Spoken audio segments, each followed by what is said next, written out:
क्यों आते हैं मैं नहीं जानता, वो शायद बाद में पता चले। अध्यक्ष को बोलने आना चाहिए पर बोलना कम चाहिए। पर कुछ विचार उत्तेजक बातें निकल कर आई हैं। जो लोग मेरे साथ परसों आगरा में थे, उन्हें इस बात का ध्यान होगा कि आगरा केंद्रीय हिंदी संस्थान ने भी कबीर पे ही अंतर्राष्ट्रीय गोष्ठी कराई। यह बौद्धिक संयोग है या इस देश के मिजाज का बदलना है, मैं नहीं कह सकता। पर खुशी है कि कबीर को कई अर्थों में पढ़ने की कोशिश हो रही है। अध्यक्ष होने के नाते मेरा पहला दायित्व तो यह है कि मैं अपने वक्ताओं के जो वक्तव्य थे उनमें से जो मैंने सीखा और जो मुझे अच्छा लगा, आप लोगों को भी जो लगा। बड़ी अच्छी बात तखलाक साहब ने कही कि इश्क करने की समस्या इतिहास ने पैदा की है। इश्क मानवीय है, इश्क बीमारियों का इलाज है। इसलिए जब आप इश्क कर रहे होते हैं तो ऐतिहासिक काम कर रहे हैं। एक समस्या थी कि हम एक समाज के रूप में कैसे जिए।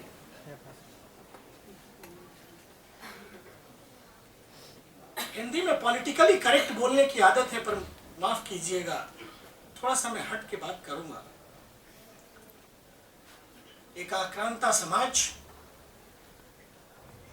और एक पराजित व्यक्ति कैसे जिए। जवाब आया कि प्रेम करो आपस में।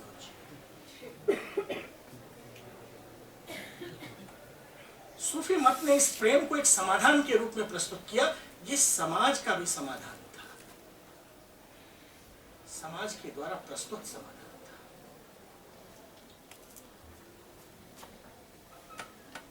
हलाकू आक्रमण का आपने उल्लेख किया, बहुत अच्छा। और अखलाक साहब ने बताया कि कैसे सैन्य ताकत के बरक्स स्मृति की ताकत होती है। जब हम जीवन में हार जाते हैं तो यादों में जीतते हैं। हमारी कविताएं, हमारा साहित्य हमारे पराजय का प्रतिपक्ष है।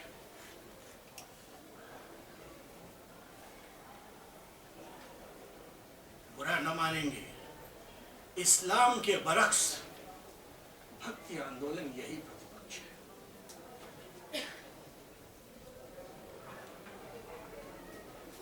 एक और बात मुझे अच्छी लगी कि इस्लाम में बुर्का इस्लाम की मौलिक प्रथा नहीं,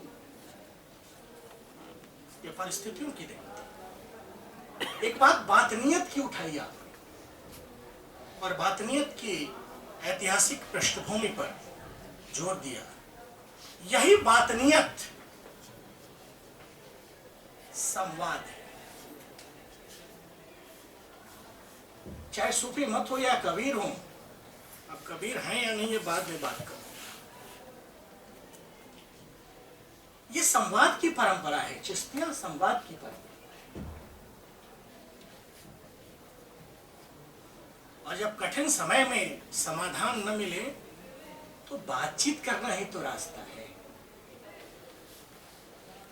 ये कवि और इनकी परंपरा बातचीत को एक समाधान के रूप में प्रस्तुत करते हैं। अखलाक साहब ने,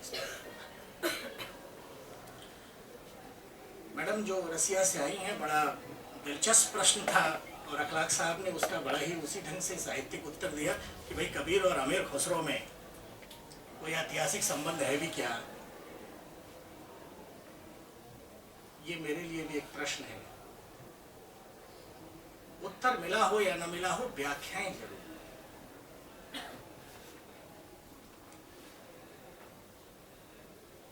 एक चीज जिस पर मैं अपने वक्तव्य में जोर दूंगा, एक बात आई कि कबीर क्रांतिकारी हैं, स्पष्ट हैं, निर्गुण हैं, सत्ता विरोधी हैं, कुल मिलाकर इस्लामिक दर्शन के नजदीक हैं। इसी अर्थ में कबीर और खुसरो एक जैसे हैं। साहब मुझे न तो कभी, मुझे तो खुसरो पर भी संदेह है कि खुसरो संत थे। अक्सर आता है कि खुसरो दरबारी थे। इस पे बातचीत हो। सैफुद्दीन साहब ने रामानंद और कबीर के संबंधों पर बातचीत की और वैरागी बताया। वैरागी ऐतिहासिक प्रमाण है, उन्हें दिया बताया गया। मृत्यु के संस्कार पर जो हिंदू मुस्लिम झगड़े हैं वो कबीर से कितने संबंधित हैं और एक सांस्कृतिक प्रश्न कितना है, यह भी विचार करने की जरूरत है। एक बात सैफ साहब ने बड़े झटके से कहकर निकल गए, एंथोलॉजिकल बायोग्राफी से कबीर अनुपस्थित है। क्यों अनुपस्थित? कबीर एक प्रतीक के रूप में आते हैं जिसे हिंदी वाले अपना क्लेम कर रहे हैं और बाद में उर्दू वाले अपना क्लेम कर रहे हैं। खैर, एक पुस्तक है मनोहर लाल जोशी की, ठीक कह रहे हैं आप, वो बनारस से उनका संबंध था। बनारस और कबीर का बड़ा संबंध है। यहीं से बात, दरअसल 60 और 70 के दशक में विश्वविद्यालयों के पाठ्यक्रम से जिस कबीर को हमने जाना उसको बिना बनारस को जाने आप समझ नहीं सकते।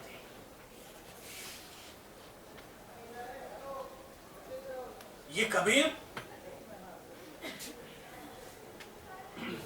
जो हमने बीए एमए के दौरान पढ़ा और जो विश्वविद्यालयों में पढ़ाए जाते हैं, समाज सुधार, सामाजिक चेतना, हिंदू मुस्लिम, परंपरा विरोध, क्रांतिकारी चेतना और द्वंद्वात्मक चेतना वाले कवि हैं। इन शब्दावली पर गौर कीजिएगा। ये किसकी शब्दावली है जनाब? ये शब्दावली अयोध्या सिंह उपाध्याय हरिओत, जिसकी तरफ आपने इशारा किया, गणेश बिहारी मिश्र, श्याम बिहारी मिश्र, पीताम्बर दत्त बड़थवाल और श्याम सुंदर दास या ताराचंद की शब्दावली नहीं। मैं ऐसा इसलिए कह रहा हूं कि ये सभी कबीर के प्राथमिक पाठ करने वाले लोग हैं। इनके वो कबीर नहीं है जिन्हें हिंदी का विश्वविद्यालय या विद्यार्थी समझता है या जानता है। वर्तमान हिंदी जगत के और विश्वविद्यालयों के कबीरपंथियों के भी कबीर नहीं, वो प्रहलाद सिंह टिपानिया जैसे गायकों के भी कबीर नहीं है। माफ कीजिएगा कहने के लिए, कबीर, जिस कबीर को हम जानते हैं वो कबीर एक निर्मित है, वो एक कंस्ट्रक्ट है। और ठेठ कहूं तो एक पॉलिटिकल कंस्ट्रक्ट है। मित्रों, कल की संगोष्ठी में शायद आपका परिचय इसी कबीर से हुआ।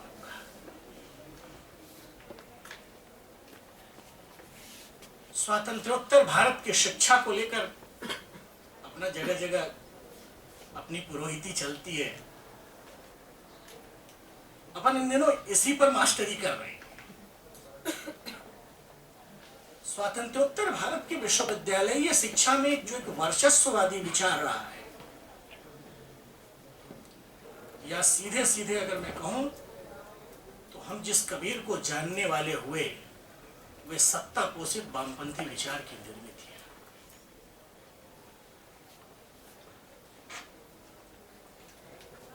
बुरा मत मानिएगा, इस कबीर को अजय भवन और गोपालन भवन से निकले कैडर प्रोफेसर्स ने बनाया। मित्रों, ऐसे पाठ्यक्रमों में हमने ऐसे कबीर का साक्षात्कार किया जहां आप कुछ भी अराजकतापूर्ण कह दें वो कबीर हो जाता है।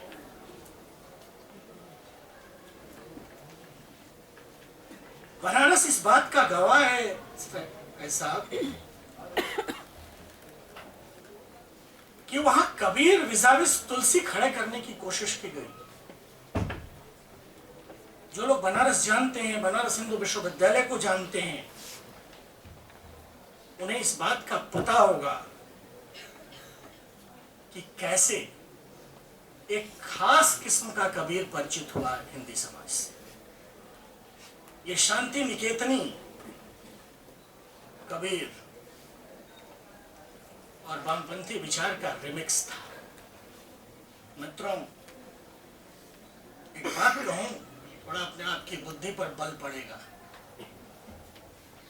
न केवल कबीर अपितु पूरी निर्गुण भक्त परंपरा की हिस्टोरिसिटी संदिग्ध है। मैं अक्सर कहता हूं कि जिन हिस्टोरिकल एविडेंस पर इन कवियों की छवियां बनाई गई हैं, आप विद्वान लोग उनका मूल्यांकन करें। आप खुद सोचिए कि किसी की भाषा में भोजपुरी, राजस्थानी, पंजाबी के इतने शेड्स, उम्र का इतना बड़ा स्पैन और मरने पर फूल हो जाना एक गॉसिप की तरह ही तो लगता है। मित्रों, कहीं ना कहीं मैं तो पूर्वांचल का रहने वाला हूं। मेरा बालपन मानस की चौपाइयों की छांव में बीता है। जो लोग पूर्वांचल से परिचित हैं वो इस बात से भी परिचित होंगे कि आज भी पूर्वांचल में आपको कबीर के नाम पर कविता करने वाले लोग मिल जाएंगे। हमारे यहां तो होली में एक गीत गाया जाता है, इसे कबीरा कहा ही जाता है। मैं ऐसा क्यों कह रहा हूं?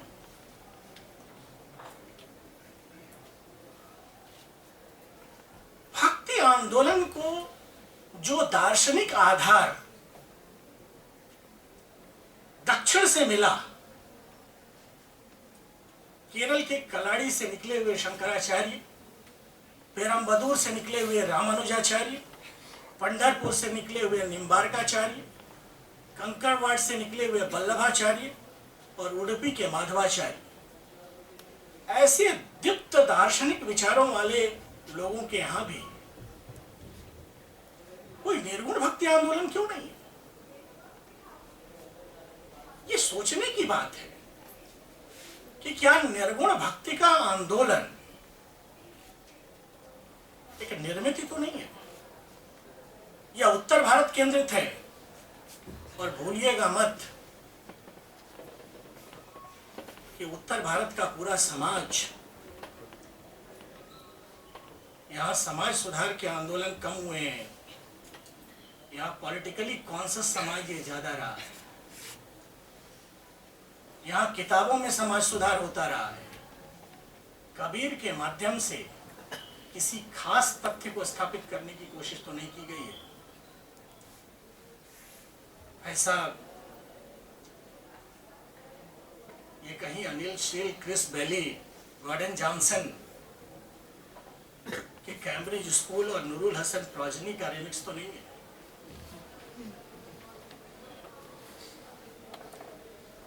यह पूरा का पूरा कैम्ब्रिज स्कूल भारतीय पौरुष और कर्मठता के निगेशन के तर्क पर आधारित था। एक प्रश्न उठता है कि कबीर को हम कैसे पढ़ें? कबीर को कवि के रूप में पढ़ें या न पढ़ें? समाज सुधारक के रूप में पढ़ना, हिंदू मुस्लिम समन्वयकर्ता के रूप में पढ़ना अति पाठ है। अगर पढ़ना ही हो तो कबीर की परंपरा को हम भारतीय मन की प्रश्नाकुलता के रूप में पढ़ सकते हैं, एक आर्गुमेंटेटिव इंडियन के रूप में पढ़ सकते हैं, उपनिषद के पहले प्रश्न को अहम के विस्तार के रूप में पढ़ सकते हैं। मित्रों, कबीर थे नहीं थे, कबीर हुए नहीं हुए, इस पर बहस तो हो सकती है, पर एक प्रश्नाकुलता पर, चिर जिज्ञासा पर, अपने को प्रश्न चिन्हित करते रहने के भारतीय भाव पर, कुमति से मुक्ति और सुमति की इच्छा पर कोई बहस नहीं हो सकती। इस पाठ पर कोई बहस नहीं हो सकती है कि अत्याचारी शक्तिशाली होता है। कबीर के यहां कबीर का जो पाठ आपको पढ़ने को दिया गया है, उसकी एक व्याख्या यह भी हो सकती है कि उन अत्याचारी और शक्तिशाली लोगों को कबीर कहते हैं, 1 लाख पुत्र 1.25 लाख नाती तो ही रावण का दिया न बाती, आए हैं सो जाएंगे राजा रंग फकीर, चले जाना है। इसलिए मानवीय होने की इच्छा पर कोई बात नहीं हो सकती।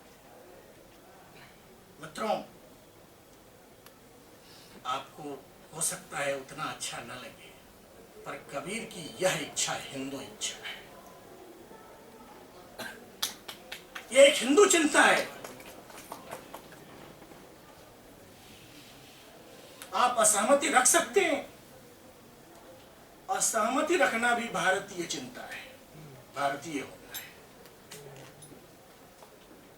इसलिए हम आपसे असहमति रखकर भारतीय हैं। आपने हमें सुना, विद्वान वक्ताओं को सुना, सनातन धर्म कॉलेज के यशस्वी प्राचार्य ने कबीर पर एक नई बहस की शुरुआत की घोषणा की। अच्छा लगा, ऐसे भी हमारे दिल के करीब है। आपको बहुत बहुत धन्यवाद। ये बहस चलती रहेगी साहब, अखलाक साहब, और आप अड़े रहिए, अपन भी अड़े रहेंगे।